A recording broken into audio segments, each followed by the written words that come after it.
एक वक्त का बादशाह सी, उसने अपनी राया दे विच ऐलान किया। उन्हें कहा भी जेड़ा बंदा सब नालों ज़्यादा दानशमंदाना बात करेगा, अक्ल की बात करेगा, उन्होंने मैं 400 अशरफियाँ देंगा। किन्नियाँ? 400 अशरफियाँ इनाम देंगा। जेड़ा बंदा अच्छी गल करेगा, अक्लमंद वाली गल करेगा, दानशमंदाना गल करेगा, उन्होंने 400 अशरफियाँ इनाम मिलनगियाँ। ऐलान हो गया जी हर पासे। बड़े बड़े दानशमंद लोग आए, बड़े बड़े अक्लमंद आए, बड़े बड़े होशियार आए, लेकिन बादशाह नूं किसी की गल पसंद आई कोई ना। बादशाह नूं किसी की गल उंजदी लगी कोई ना। लिखिया कि एक दिन बादशाह शिकार वास्ते निकलिया दूर दराज इलाके दे अंदर, ते एक माई जैतून का दरख्त भी लांदी सी, जैतून का दरख्त लांदी पी सी। बादशाह जब जो काफिला उस माई के कोलों दी गुजरन लगा, तो बादशाह सवारी तो थले उतर के ना माई नूं पुछदा, अम्मा जी ये की पे लांदे हो? माई कहन लगी, पुत्र ये मैं जैतून का दरख्त भी लानी हाँ। बादशाह कहन लगा, अम्मा जी तुहाडी तो उम्र भी वाह हो गई है, तो जेड़ा तुसी दरख्त पे लांदे हो इन्हें 20 साल तो बाद फल देना है। जैतून के दरख्त ने 20 साल तो बाद फल देना है। उन्नी देर तो तुसां जिंदा रहना ही कोई नहीं, तुसां ते कबर च टुट जाना, तुसां ते मर जाना, उन्नी देर तक ख़त्म हो जाना।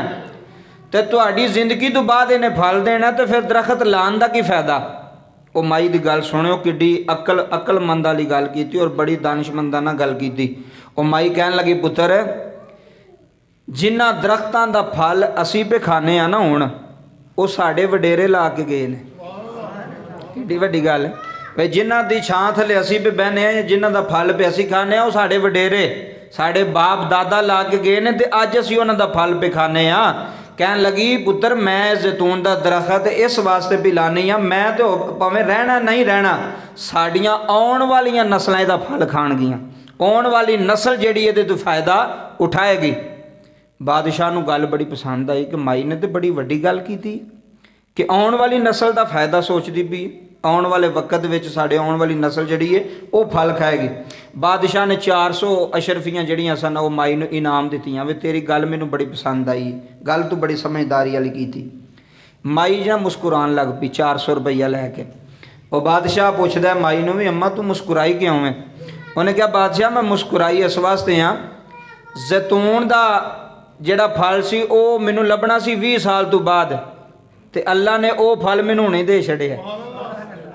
जो 400 अशरफियाँ लभ गईयां, तू आना पैसा मैं 20 साल तो बाद लभना, तो अल्लाह ने तो मैनूं हुणे ही उहदा अजर दे छड़िया, हुणे ही उहदा फल दे छड़िया। बादशाह नूं यह भी गल माई दी बड़ी पसंद आई। बादशाह ने आख्या 400 होर दिओ। सुभान अल्लाह, सुभान अल्लाह, क्या बात है, 400 होर दे दिओ।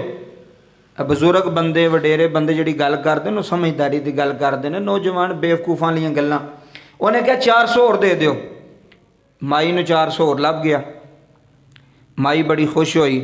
उन्हें कहा, बादशाह वेख, अगर किसी वास्ते भला करके जाइए ना तो अपना भला हुंदा है, किसी वास्ते भला करिए तो अपना भला हुंदा है। अगर किसी वास्ते नुकसान करोगे तो तुहाडा नुकसान होना है। अगर किसी वास्ते तुसी टोया पे कट दो, डिगना तुसां ही है। अगर किसी वास्ते तुसी टोया पे कट दो तो डिगना तुसां ही है, वो किसी ने नहीं डिगना, वो किसी का नुकसान नहीं, वो अपना नुकसान है।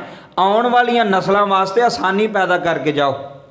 जिहड़ी आउण वाली नस्ल है तुहाडी, आउण वाले बच्चे, कई बार हुंदा दुश्मनियां पै जांदियां, दुश्मनियां प्यो दादे दी होंदियां, अगू भुगतदी औलाद, औलाद नूं भी भुगतनी पैंदियां, लड़ाइयां झगड़े भुगतने पैंदे ने।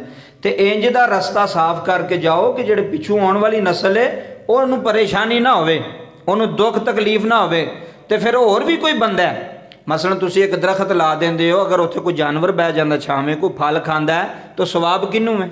दरख्त लाण वाले नूं। किनूं सवाब है? दरख्त लाण वाले नूं, नेकी करन वाले नूं। इंज दी कोई नेकी कर जाओ जिहदी आउण वालियां नस्लां नूं भी फायदा होवे, आउण वालियां लोगां नूं फायदा होवे, अपने वास्ते नहीं, आउण वाले लोगां वास्ते कर जाओ।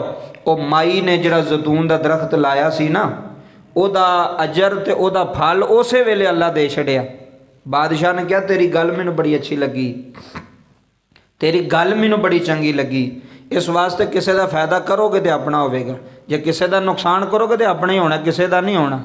ਆਪਣੀ ਜ਼ਿੰਦਗੀ ਇੰਜ ਦੀ ਬਣਾਓ ਕਿ ਜਿਹਦੇ ਨਾਲ ਕਿਸੇ ਦਾ ਫਾਇਦਾ ਹੋਵੇ।